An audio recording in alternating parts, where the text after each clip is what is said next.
हर हर तोखे फ़ोन कयमि पर जवाब कोई न हासिलु थियमि। दिलि जो खुटको ज़ाहिरु थियो, ॼण उजड़ी मुंहिंजो सभु कुझु वियो। तव्हांखे ख़बर आहे सुभाणे मशाल थो अचे। मशाल कहिड़ी रज़िया जी धीअ? रज़िया जी धीअ? मुंहिंजो भाउ मशाल। तुंहिंजो भाउ मशाल थो अचे? कल्ह त अञा तुंहिंजूं भेनरियूं सभु वयूं हली। कल्ह हेॾी रश ख़ल्क त कल्ह निकिती आहे घर मां, वरी इहो छो थो अचे? तोखे ख़बर आहे मशाल जे लाइ एॾी सुहिणी छोकिरी मां ॾिठी आहे, उनजे लाइ घुरायो थी मांसि त अच मां तुंहिंजो रिश्तो ॾिठो आहे। ख़ुदा जो ख़ौफ़ कयो। उहो भाउ त ई आहे, भेण ख़बर पवंदी आहे। सालो थो अचे, ख़बर अथई त जेकॾहिं न मां बुरको पाराए वठी वञांसि त माण्हुनि खे ख़बर ई न पवंदी तूं गॾा या तुंहिंजो भाउ गॾा। मूंसां चिक चिक घणी न कर। ऐं हा, सुभाणे मुंहिंजो भाउ अचे थो न, दिलि सां हुनखे वेलकम कजांइ। काफ़ी सालनि खां पोइ मुंहिंजो भाउ अचे थो तुंहिंजे घर।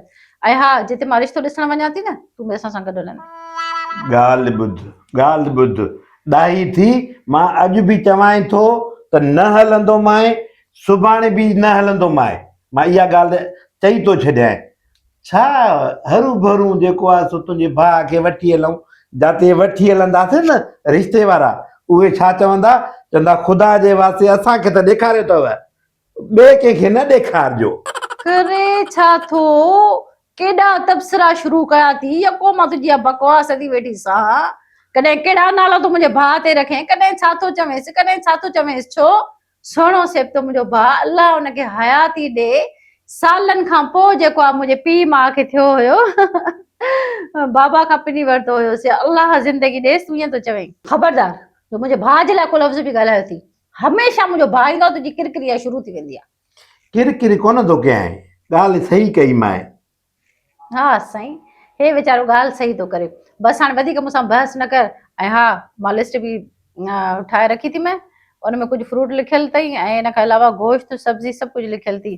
मुंहिंजो भाउ क़िस्म थी थो अचे, मां सुभाणे हुनजे लाइ बिरयानी कंदमि। हा, सभु कुझु वठी ईंदुमि, छो न वठी ईंदुमि। फ्रूट बि वठी ईंदुमि, गोश्त बि वठी ईंदुमि, मच्छी बि वठी ईंदुमि। अचे थो तुंहिंजो भाउ, मुंहिंजो सालो थो अचे।